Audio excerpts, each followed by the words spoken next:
Hello friends, welcome to my YouTube channel के study point. आज हम सभी देखने वाले हैं क्लास 12th का भूगोल का सेट 1। चलिए देखते हैं क्वेश्चन नंबर 1। क्वेश्चन नंबर 1 देखने से पहले अगर आप मेरे चैनल पर नए हैं तो मेरे चैनल को सबसे पहले जा करके लाइक एंड सब्सक्राइब कीजिए और अपने दोस्तों के पास भी शेयर कीजिए। देखिए दोस्तों, क्वेश्चन नंबर 1।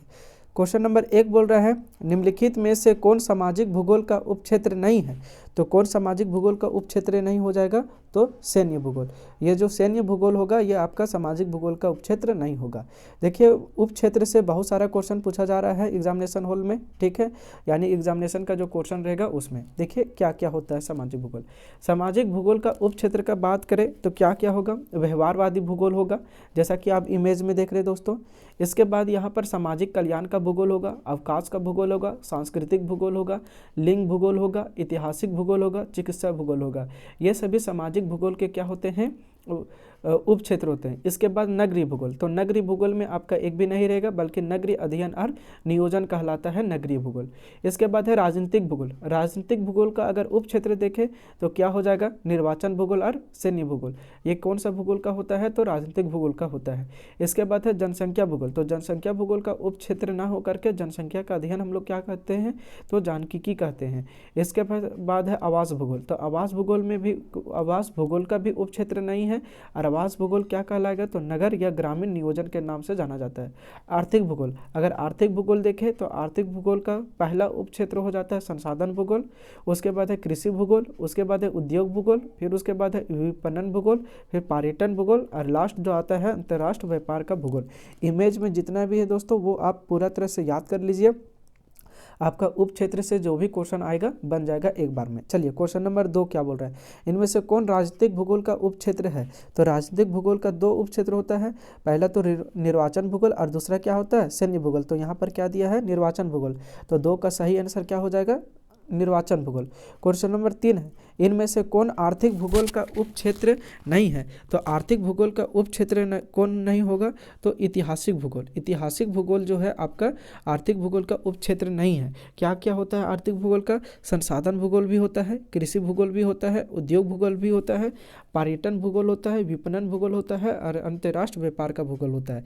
ये सभी आर्थिक भूगोल के अंदर आते हैं। क्वेश्चन नंबर 4 है, विश्व के 10 सर्वाधिक आबाद है, यहाँ पर आबादी होता है, देशों में विश्व की लगभग कितनी प्रतिशत जनसंख्या निवास करती है, तो 60%। कितनी प्रतिशत, 60%। आप यहाँ पर इमेज में दोस्तों देख सकते हैं, ठीक है। इसके बाद है क्वेश्चन नंबर 5, किसी भी देश का वास्तविक धन क्या होता है। तो किसी भी देश का वास्तविक जो धन होता है देश के निवासी होते हैं। क्या होते हैं, देश के निवासी।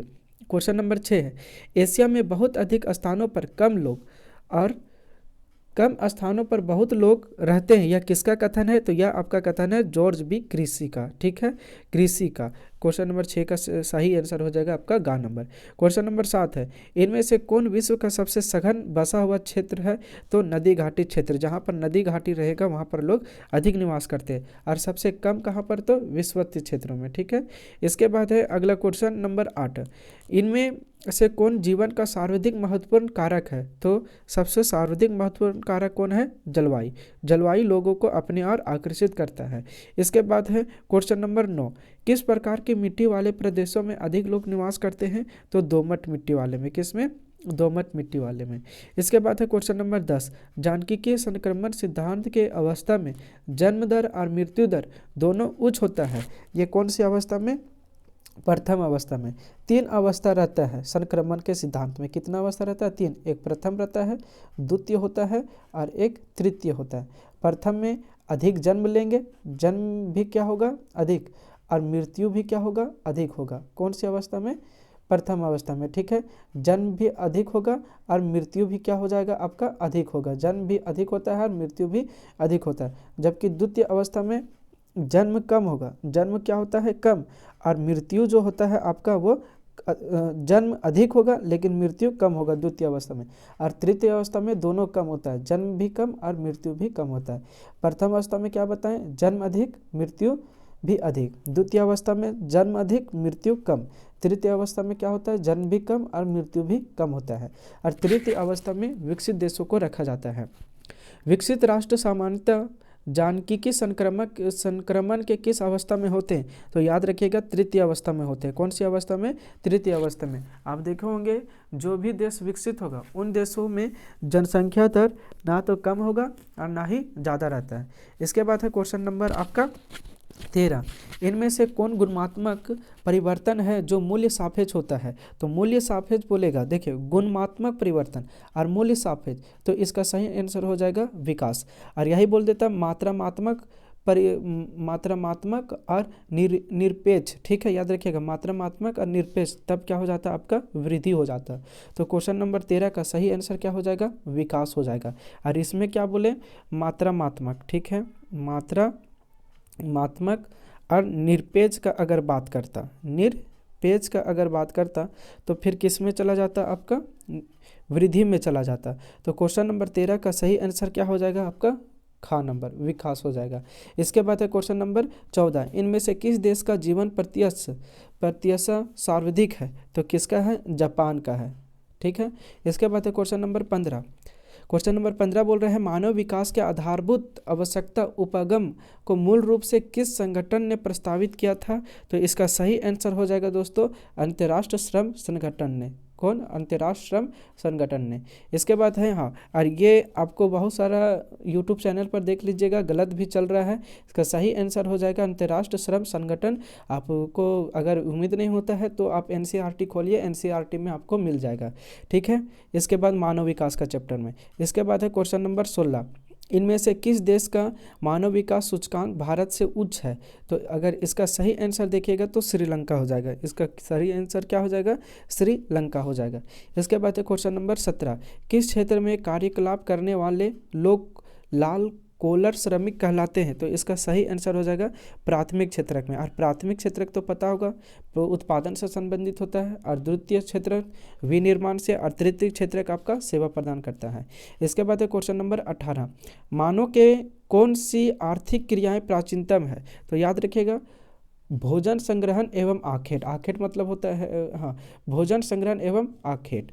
उसके बाद है क्वेश्चन नंबर 19, जर्मनी में आधुनिक भूगोल को किस विचारधारा का विकास हुआ है? तो सभी का हुआ है, प्रकृतिवाद का भी हुआ है, नियतिवाद का भी हुआ है, ठीक है, प्रकृतिवाद का भी होता है, नियतिवाद का भी होता है, और निश्चयवाद का भी होता है। तो इसका सही आंसर क्या हो जाएगा? सभी हो जाएगा। इसके बाद है क्वेश्चन नंबर 20, अर्धधातुकुंडे के लेखक कौन है? तो इसका सही आंसर हो जाएगा दोस्तों आपका बेरेनियस है, ठीक है। क्वेश्चन नंबर 20 का सही आंसर क्या हो जाएगा? कार्ल रीडर है, ठीक है। 20 का सही आंसर क्या हो जाएगा? Karl Reader. इसके बाद क्वेश्चन नंबर 21, संभववाद शब्द का प्रयोग सर्वप्रथम किनके द्वारा किया गया था? तो इसका प्रयोग जो किया गया था ये हो जाएगा आपका फ्रेबे के द्वारा। किनके द्वारा किया गया था? फ्रेबे के द्वारा किया गया था। और ये कहाँ के रहने वाले हैं? फ्रांस के रहने वाले हैं। इसके बाद है question number 22, origin of species सिद्धांत का संबंध निम्नलिखित में से किस विद्वान से है? तो ये आपका है चार्ल्स डार्विन से। किससे है? डार्विन से। इसके बाद है क्वेश्चन नंबर 23, फ्रांसीसी भूगोल के जनक जिन्हें संभववादी विचारधारा का चैंपियन भी कहा जाता है, यह कथन किस भूगोलवेत्ता से संबंधित है? तो यह जो कथन है आपका संबंधित है डी ला प्लास से, ठीक है। क्वेश्चन नंबर 23 का सही आंसर हो जाएगा डी ला ब्लास, ठीक है। उसके बाद है क्वेश्चन नंबर 24, पर्यावरणीय निश्चयवादी विचारधारा की शुरुआत जर्मनी के किस विद्वान द्वारा किया गया था? तो ये आपका किया गया था हाँ, पहला ऑप्शन क्या है? हम्बोल्ट, कार्ल रीडर, बेरेनियस, उसके बाद डी ला प्लास। तो क्वेश्चन नंबर 24 का सही आंसर हो जाएगा बेरेनियस। कौन थे? बेरेनियस थे।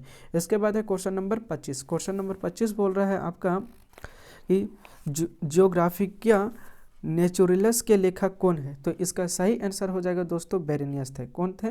बेरेनियस थे। इसके बाद है क्वेश्चन नंबर 26। क्वेश्चन नंबर 26 आपका बोल रहा है दोस्तों आधुनिक भूगोल के संस्थापक किसे कहा जाता है? तो आधुनिक भूगोल के जो संस्थापक थे वो एरिस्टोथेनिस थे। कौन थे? एरिस्टोथेनिस थे। 25 हाँ, क्वेश्चन नंबर 26 का सही आंसर क्या हो जाएगा आपका? आधुनिक भूगोल देखिए दोस्तों, इसका सही आंसर थोड़ा दिक्कत हो गया। आधुनिक भूगोल के संस्थापक किसे कहा जाता है? तो क्वेश्चन नंबर 26 का सही आंसर हो जाएगा आपका कार्ल रीडर होना चाहिए दोस्तों, ठीक है, कार्ल रीडर ही होगा। हाँ, क्वेश्चन नंबर 26 का सही आंसर क्या हो जाएगा? Karl Reader. इसके बाद है क्वेश्चन नंबर 27, पर्यावरणीय निश्चयवाद विचारधारा के समर्थक विद्वान एलन सेम्पुल किस देश के थे? तो ये थे आपका फ्रांस के थे, ठीक है। किसके थे? ये आपका संयुक्त राज्य अमेरिका के थे। कहाँ के थे? संयुक्त राज्य अमेरिका के थे। इसके बाद है क्वेश्चन नंबर 28, जियोग्राफिया पुस्तक जिसे भूगोल का वेद भी कहा जाता है के लेखक कौन है? तो इसका सही आंसर हो जाएगा इरिटोस्थेनीज थे। कौन थे? इरिटोस्थेनीज। इसके बाद है क्वेश्चन नंबर 29, विश्व की कुल जनसंख्या का कितना प्रतिशत भाग भारत में निवास करता है? तो 17.5%। कितना पॉइंट? 17.5। और याद रखिएगा 2011 के अनुसार भारत का जनगणना 121.08 करोड़ है, ठीक है, 121.08 करोड़ मान लीजिएगा, इतना है। इसके बाद है क्वेश्चन नंबर 30, सबसे कम जनसंख्या निम्नलिखित में से किस महाद्वीप में स्थित है? तो ऑस्ट्रेलिया महाद्वीप में। कौन से महाद्वीप में? ऑस्ट्रेलिया महाद्वीप में। इसके बाद है क्वेश्चन नंबर 31, अफ्रीका महाद्वीप में सबसे अधिक जनसंख्या वाला देश कौन है? तो नाइजीरिया है। कौन सा देश है? नाइजीरिया है। इसके बाद है क्वेश्चन नंबर 32, विषम जलवायु के कारण निम्नलिखित में से विरल जनसंख्या वाला प्रदेश कौन सा होगा? तो विषुवतीय क्षेत्र होगा। कौन सा क्षेत्र होगा? विषुवतीय क्षेत्र। इसके बाद है क्वेश्चन नंबर 33, सांख्यिकीय संक्रमण की किस अवस्था में जनसंख्या विस्फोट होता है? तो क्वेश्चन नंबर 33 का सही आंसर हो जाएगा आपका ए नंबर, ठीक है, क्या हो जाएगा? प्रथम अवस्था में। इसके बाद है क्वेश्चन नंबर 34, जनसंख्या वितरण को प्रभावित करने वाला महत्वपूर्ण कारक जलवायु है। निम्नलिखित में से कौन सी जलवायु सघन जनसंख्या के लिए उत्तरदायी है? उष्ण, शीतोष्ण, अति उष्ण, शीत। तो इसका सही आंसर हो जाएगा शीतोष्ण, ठीक है, ठंडा भी और गर्मी भी होगा शीतोष्ण में। इसके बाद है क्वेश्चन नंबर 35, सांख्यिकीय संक्रमण के प्रथम अवस्था की प्रमुख विशेषता की पहचान नीचे दी गई विकल्प से करें। तो अभी हम आप लोगों को बताए थे 3 अवस्था होता है। कितना अवस्था होता है? 3, प्रथम, द्वितीय और इसके बाद तृतीय। प्रथम में क्या होता है दोस्तों? जन्म भी अधिक होगा। जन्म क्या होगा? अधिक, और मृत्यु भी अधिक। द्वितीय में क्या होता है? जन्म कम अधिक और मृत्यु कम।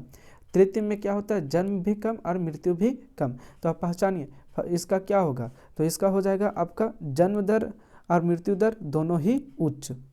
तो 35 का सही आंसर क्या हो जाएगा आपका? जन्म दर और मृत्यु दर दोनों ही उच्च। इसके बाद है क्वेश्चन नंबर 36, सांख्यिकीय संक्रमण का सिद्धांत पहली बार किनके द्वारा दिया गया था? तो ये दिया गया था आपका थॉम्पसन के द्वारा दिया गया था, थॉम्पसन के द्वारा दिया गया था। इसके बाद है क्वेश्चन नंबर 37, कुल क्षेत्रफल तथा कुल जनसंख्या के आधार पर क्या निर्धारित किया जाता है? तो जनसंख्या घनत्व निर्धारित किया जाता है। क्या निर्धारित किया जाता है? जनसंख्या घनत्व। और याद रखिएगा विश्व का सबसे ज़्यादा जनसंख्या घनत्व कहाँ पर पाया जाता है? तो एशिया महाद्वीप में। कहाँ पर पाया जाता है? एशिया महाद्वीप में। और विश्व में सबसे ज़्यादा जनसंख्या भी कहाँ पर पाया जाता है? एशिया महाद्वीप में।